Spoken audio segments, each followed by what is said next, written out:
All right, guys, so now we're going to implement our database connection, but one thing I want to do before I do that is just stop the server for a second and just create a Git repository. And this is something that, you don't necessarily have to do right now, but I would recommend, and I'd recommend making commits as you move along. And then at the end, when we deploy to Heroku, you will need to use Git, and you will need to do this anyway. So first thing I'm going to do is create a file called .gitignore, because I don't want to include any node modules folders. So I'm going to say node modules / and save. Okay, and then down here, let's go ahead and git init. Obviously, you have to have git installed. So we'll initialize a repository, and then I'm going to do a git add all. Okay, a git add dot.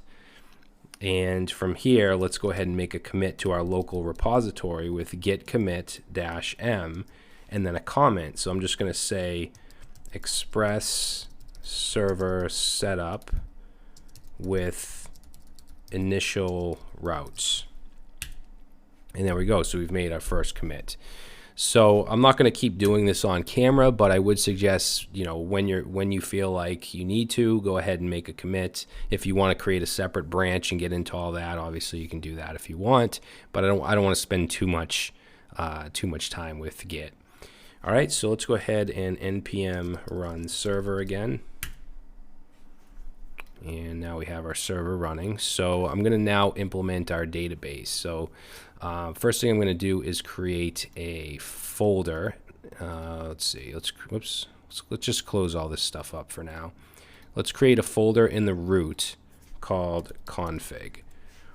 And inside config, I'm going to create two files. One is going to be called default.json.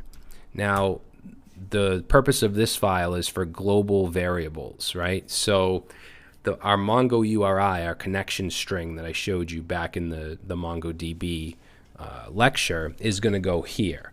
So this is part of the config package. Remember, we installed this right here, config. So basically, if you create a default.json and you create some values, you have access to those values throughout your entire application. So we just need to create a JSON object here, and I'm going to say Mongo URI, and I'm going to set that to my Mongo URI, which I can go and get right here. If I click connect to your application, and I'm going to copy it. And then we're just going to paste that in right here. And you'll have to just add your password in. Mine's the same as my username. Okay, so we'll go ahead and save that. Now I'm going to create another config file which has to do with our database. This is going to be db.json. And this is the file where we're going to use Mongoose to connect to our database. So let's bring in Mongoose. I'm sorry, not db.json, db.js. Just wondering why there's no syntax highlighting. So let's say require Mongoose. And we're also going to bring in config because we need access to that global variable we just created. And then we're going to initialize a variable called db. And we're going to basically put in the Mongo URI, and we can do that with config.get. Since we brought in config, we have access to this .get, and we can bring in Mongo, Mongo URI.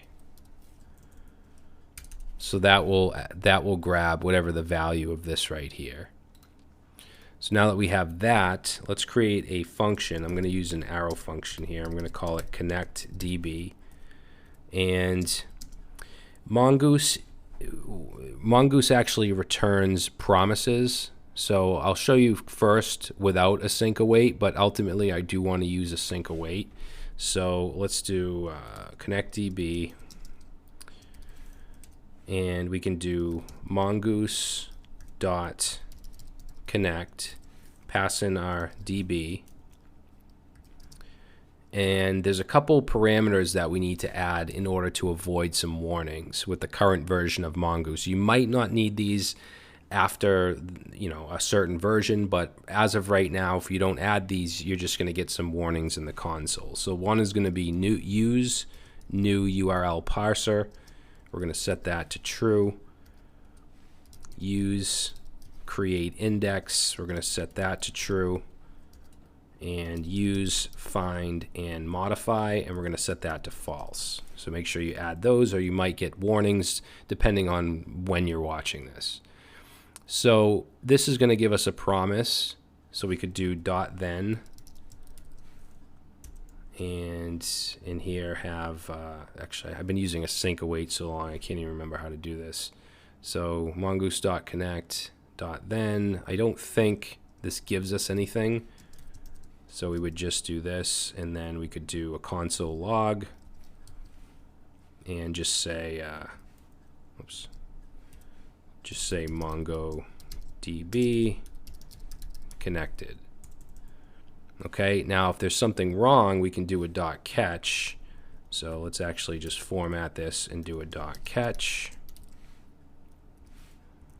And in here, this will give us an error. And then what I want to do is console error, the error.message, and then I just want to exit with failure. And we can do that by saying process.exit and then pass in a 1 that will exit with failure.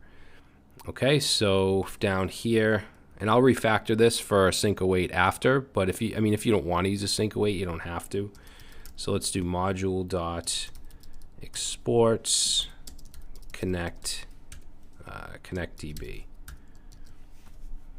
Okay, so now let's bring this into our main server file, so server.js, and up here we'll go ahead and bring in connect DB. We want to require in the config folder the DB file, and then we just need to call connect DB. So we'll do that right here. We'll say connect database and call connect DB. All right, so now if it works down here, we should see MongoDB connected, which we do.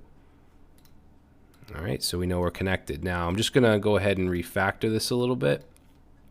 So this database right here, I'm gonna label this async. Since this is an arrow function, we want to put a sync right here.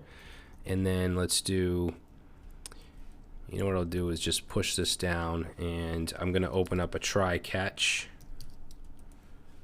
say error, and then in here we want to grab this, not the .then, just this part, and we can just await that. Okay, and if everything goes okay, then we're just going to console log, and we're going to say MongoDB connected. ... And then if something goes wrong, we want to do this. So in the catch, we'll go ahead and just do that. So to me, this looks much cleaner than this with the .thens and .catch and stuff. So I'm going to get rid of this. If you want to keep it that way, that's absolutely fine. But let's save, and we get the same result. We get MongoDB connected. Okay, and just to let you know, I will be using async await throughout the course. All right, so now that we have our database connected, in the next video, we're going to start to use that database by creating our route or adding the functionality to our route to register a user and get a token. All right, so I'll see you in the next video.